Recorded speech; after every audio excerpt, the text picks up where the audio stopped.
বন্ধুরা, 10টা 6 বাজলো। নতুন একটা দিন তোমাদের সামনে এলাম। আজকে হচ্ছে 5ই আগস্ট আর মঙ্গলবার। 10টা 6 বললাম, চাটুটা মাসে এইমাত্র স্কুলে বেরিয়ে গেলেন। মন্টু এসছে আজকে 2 দিন পর। তারকেশ্বর থেকে মন্টু কাকুর জন্য আর কি, চাটুটা মাসের জন্য একটা মালা নিয়ে এসছে, ওই রুদ্রাক্ষের মালা। তো উনি স্নান করিয়ে পড়াবো, উনি তো স্নান না করে স্কুল চলে যাচ্ছেন। আর প্রসাদ এনেছে, তো প্রসাদটাও পরে সন্ধ্যাবেলায় সবাই থাকবে যখন তখন দেবো।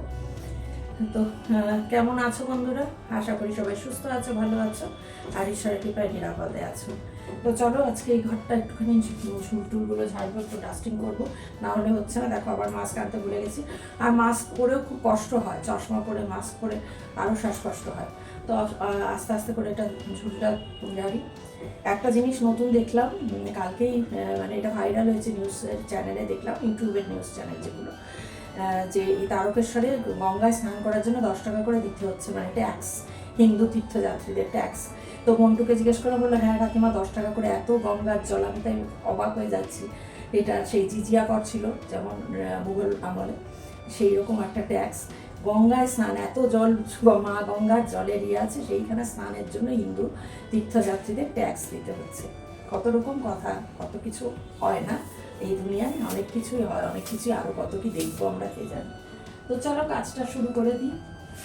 কাজটা করতে করতে করে নিই, তারপর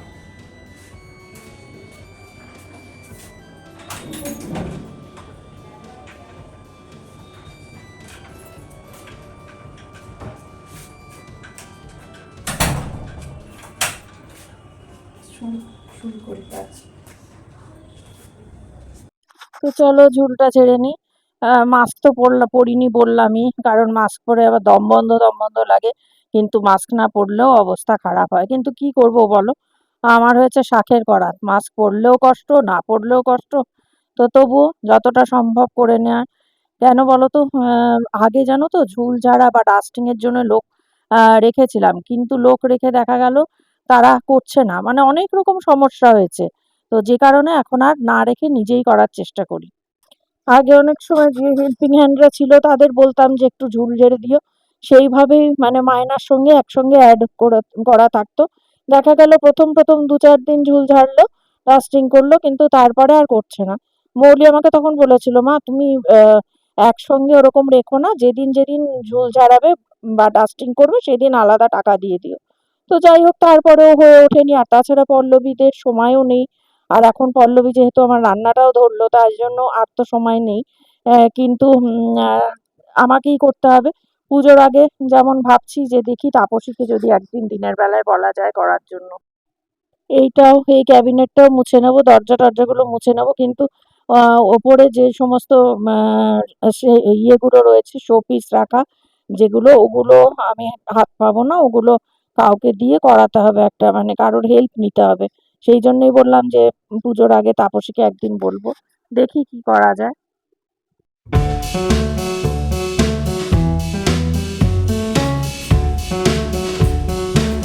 11টা বাজতে যায়, পল্লবী আসবে। এসে আমি ততক্ষণ মুগ ডাল অনেকটা আছে, মুগ ডালটা ভেজে রাখি, ভেজে রেখে তারপরে কৌটোয় ঠান্ডা করে কৌটোয় তুলে রাখতে পারবো। আর ডালটা ভাজা থাকলে কি হবে বলো তো, যেদিনই যখনই রান্না করবে তখন মানে আর ভাজার তো দরকার পড়বে না, তাড়াতাড়ি হয়ে যাবে। আমার মনে হলো করি। কালকে একটু সাবু ভিজিয়েছিলাম, যেহেতু কালকে সোমবার ছিল, পুজো করে উঠে একটু সাবু মাখা খেয়েছিলাম, তো সাবু খানিকটা ভিজানো আছে অল্প করে। তো আমার মনে হচ্ছে যে ইয়ে করি, সাবুর বড়া যদি করা যায় আজকে। আজও তো মঙ্গলবার, নিরামিষ। হ্যাঁ, একটা ডাল, একটা তরকারি, আর সাবুর বড়া যদি হয়। বেগুন ভাজাও করতে পারবে। সাবুটা যেহেতু আছে, দেখি একটা আলু সিদ্ধ করে নিয়ে, একটু চিনে বাদাম ছিল, বাদামটা কোথায় আছে দেখতে হবে, পল্লবী এলে বলতে হবে বুঝতে।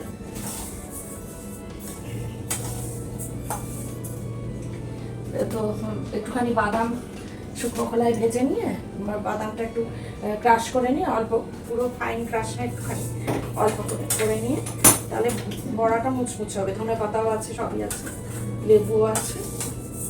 অনেক দিন থেকে সাবুর বড়া খাওয়ার মানে ইচ্ছে, কিন্তু হয়ে ওঠেনি আর। আজকে মনে হলো দেখি আজকে হয় কিনা।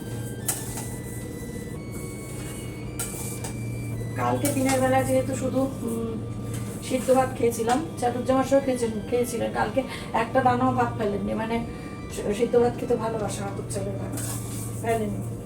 অন্যদিন তো ভাত খাওয়া নিয়ে একটু যতই মেখে টেখে ঠিক করে গুছিয়ে কোনো দিন ফেলেন, ওটা আমার ভালো লাগে না। ভাত ফেলাটা ঠিক না, তাই না? আমার মা, আমি তো ছোটবেলায় আমরা কি চারিদিকে ছড়িয়ে ছিটিয়ে খেতাম, মা খুব বলতেন যে যে দেশে কত মানুষ খেতে পায় না সেখানে এগুলো পাপ, ভাত ফেলা। তো তখন ছোট বয়সে যাই হোক অত সেগুলোকে তো মাথায় অত নিতাম না। কিন্তু আমার মনে আছে মা মারা যাওয়ার পর, মানে যেদিন মা চলে গেলেন সেই দিন থেকে আমার মনে হলো না এগুলো করা, আর আমার খাবার মানে ছড়িয়ে ছিটিয়ে খাওয়া যাবে না, বা আমার খিদে পেলে কেউ আমাকে দেওয়ার নেই, কেউ জিজ্ঞাসা করার নেই। এই জিনিসগুলো সেই দিন থেকে মাথার মধ্যে একদম গেঁথে গেল। কড়াইটা একটু ছোটই হয়ে গেল তুলনায়। বিদিশা আমাকে যে কড়াইটা বাতিল করার কথা বলেছিল, বাতিল করে দিয়েছে, একদমই বাতিল, মানে কাউকে দেওয়া কেউ ওটা, কারণ কি কাউকে মানে দেওয়া বলতে কি, ওই পল্লবী হয়তো জিনিস বিক্রি করবে যখন তখন হয়তো বিক্রি করে নিল, তাতে যা টাকা পাবে নিয়ে নেবে, এইরকম। কড়াইটা বাতিলই করেছি। সত্যি দেখতে ননস্টিকের কড়াই যদি সব উঠে যায় না, দেখতে খুব বাজে লাগে, কিন্তু ননস্টিকের কড়াই এদেরকে হেল্পিং হ্যান্ডরা কেউ ইয়ে করবে না গো। ননস্টিকের কড়াই ওরা সেই ধৈর্য ধরে মাজবেই না। কড়াইটা একটু বড় হলে ভালো হতো, কড়াইটা ছোট হয়ে গেছে, একটুখানি কমিয়ে নেব। তোমাদের সঙ্গে কথা বলতে বলতে কাজ হয়ে গেল, ঝুল ঝাড়াও হয়ে গেল, রান্নাঘরেরও হয়ে গেছে, ডাইনিংয়েরও হয়ে গেছে, মোটামুটি হয়ে গেছে সব। তারপরে তো আবার তো ঝাড়তেই হবে, সামনের সপ্তাহে, এক সপ্তাহ পর হতে না হতেই ঝুল হয়ে যাবে। পুজোর আগে সব পরিষ্কার পরিচ্ছন্ন সব আবার করতে হবে। দেখি পুজোর আগে একদিন তাপসকে এক্সট্রা টাকা দিয়ে দিনের বেলা যদি আসতে বলতে পারি, যে মানে সেদিন দিনটাও থাকলো, তাহলে অনেক কাজ গোছানো গাছানো, অনেক পরিষ্কার হাতে হাতে করা যাবে, তাই না বলো?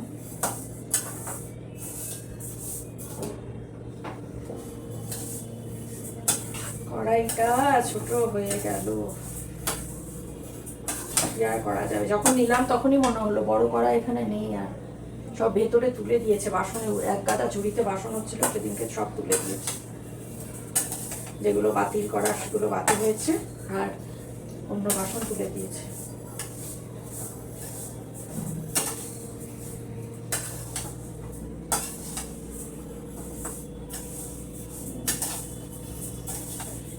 এটা অনেকদিন থেকেই ডালটা ভেজে রাখবো করে, আর হচ্ছেই না। আজকে মনে হলো না আজকে করে রাখি।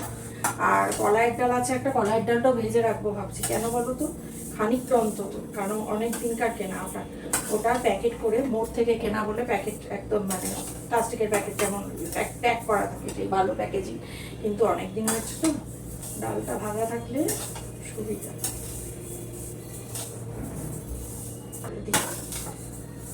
এত কিন্তু রান্নাঘরে এসে দাঁড়ালে কাজ করতে গেলে সে গরম কিন্তু লাগে না, আগের মতো গরম ডেফিনেটলি নেই, আগের যে গরম সেটা ডেফিনেটলি নেই। তবে আমাদের মতো যাদের প্রেশার সর্বদা চড়েই আছে তাদের জন্য গরম তো লাগে।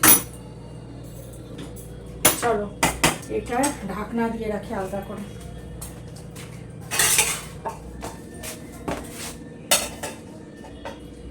হয়ে গেল, এবার যাই। তাপসী কখন তাপসী বলছি দেখছো, বা হাত চুলকাচ্ছে, টাকা পয়সা খরচ হয়ে যাবে কিসে, নিজের জন্য তো করি না কিছু, এখন আর করি না কিচ্ছু। একটা সময় ছিল শাড়ি কেনার কি ঝোঁক ছিল, এখন আবার একদমই কোনো ইন্টারেস্টই নেই।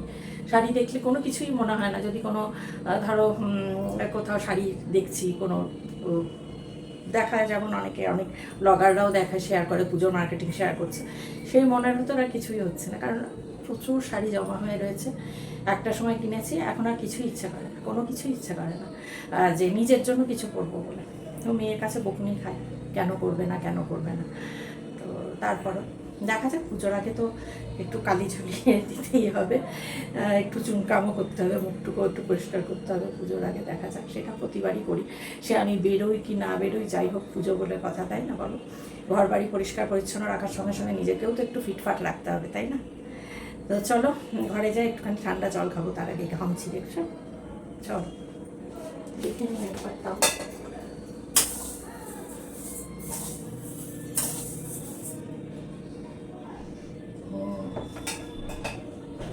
ছোটোবেলায় তোমরা কে কে মুগ ডাল ভাজা মা যখন ভাজতো হাত পেতে নিয়ে, মানে গরম না অবশ্যই, হাতে পরিষ্কার করে যাওয়ার মতো না, নিয়ে কে কটকুট মানে কুটমুট করে খেয়েছো, কর্মর বলবো না ঠিক, কুটমুট করে এরকম করে কে কে খেয়েছো কমেন্ট করে জানিও তো।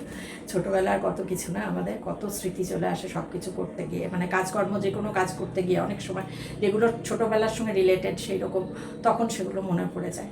সব কিছু তো অবশ্যই ডেফিনেটলি সব তো ছোটোবেলার সঙ্গে রিলেটেড না, কিন্তু অনেক কাজ রয়েছে যেগুলো ছোটোবেলার সঙ্গে রিলেটেড, মায়ের সঙ্গে রিলেটেড, তাই না, বাবার সঙ্গে রিলেটেড। এমন ঘরের কাজ ছাড়াও বাবার সঙ্গে অনেক কিছু। নিউজ দেখি যখন মনে হয় বাবাকে ভীষণ মিস করি, যে বাবার সঙ্গে এটা নিয়ে আলোচনা করতাম, এটা নিয়ে আলোচনা খুব মিস করি। তো যাই হোক, কী আর করা যাবে বলো, এটাই তো জীবন, এটাই মেনে নিতে হবে। চলো, প্রচণ্ড ঘামছি আর বকাচ্ছি, ঘরে গিয়ে একটু বসি, জল খাই, তার আগে একটু ঠান্ডা জল খেতেই হবে, উপায় নাই। তো বন্ধুরা বসতে এসে তো হাঁপিয়ে ধুপিয়ে একাকার হয়ে গেছে ওইটুকু ইয়ে করে। আসলে ধুলো ঝেড়েছি না, সেইটার জন্য অনেকটা ধুলোটা ঢুকেছে ভেতরে। যতক্ষণ না স্নান করব ভালো লাগবে না। কালকে বিছানা চাদর টাদর পাল্টাবো, এই ঘরের সবকিছু, এই ঘরের ঝুল নেই, মানে ঝেড়েছি কদিন আগে। তারপরেও দেখবো একটুখানি টিভি টিভি সব মুছবো, টিভি ক্যাবিনেট, এইগুলো কালকে করার ইচ্ছা আছে যদি শরীর ঠিক থাকে। আজকে এনার্জি পেয়েছি তাই করলাম, আবার যদি এনার্জি লস হয়ে যায় তাহলে আর কিছু বলার নেই। তো একটা কথা মনে হলো, একজন বাংলাদেশ থেকে একজন কমেন্ট করেছেন যে বাংলাদেশে যে বিমান দুর্ঘটনার আহ, অনেকের প্রাণ গেছে, সেটা নিয়ে আমি কেন কিছু বলিনি।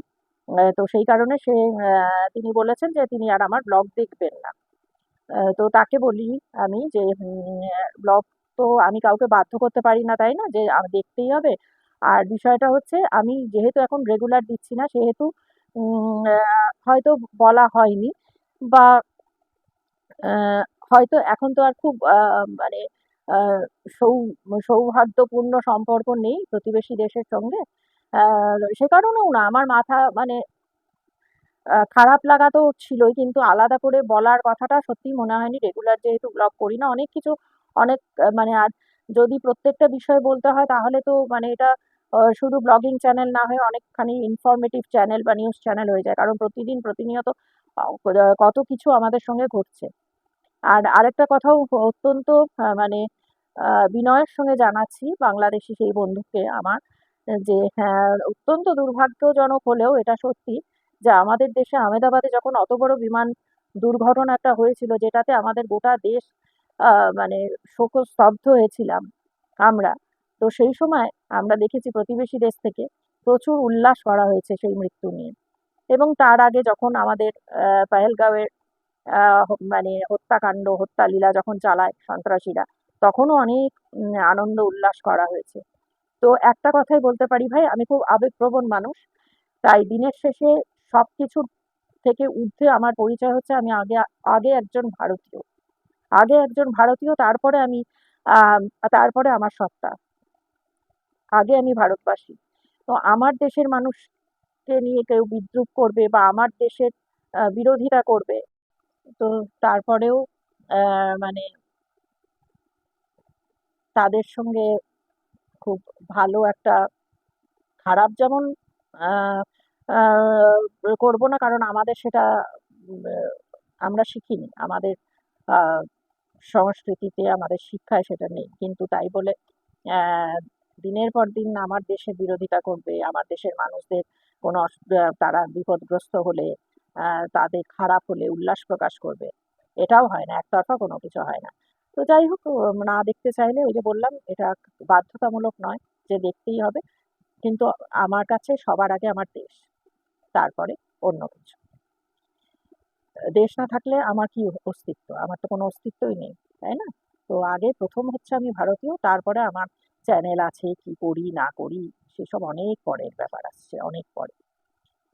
তো এইটুকু আমি শেয়ার করলাম বন্ধুরা, তোমাদের মনে হলো তোমাদেরও জানা উচিত, যেহেতু এই কমেন্ট আমি পেয়েছি, বলা হয়েছে যে আপনি ইয়ে করেননি। এত কিছুর পরেও আমার দেশ থেকে কিন্তু সাহায্য করা হয়েছে, মেডিকেল টিম পাঠিয়ে, এত কিছুর পরে। এই হচ্ছে ভারতবর্ষ, আমার দেশ। তো যাই হোক, বললাম, কি তোমাদের মতামত কমেন্টের মাধ্যমে অবশ্যই জানিও। ভালো লাগলে একটা লাইক করো, আর চ্যানেলটা সাবস্ক্রাইব করো প্লিজ। অনেকে দেখছি সাবস্ক্রাইব না করে দেখছো, বললাম যে 6,000-এর দোরগোড়ায় 3 থেকে 4জন আর একটু সাবস্ক্রাইবটা করে দিও, তারপরে তো অবশ্যই করবে, আপাতত করে দিও। তো ঠিক আছে বন্ধুরা, আজকের মতো শেষ করলাম, আবার দেখা হবে নতুন একটা ব্লগে। ততক্ষণ সবাই খুব খুব ভালো থেকো, সুস্থ থেকো, নিরাপদে থেকো।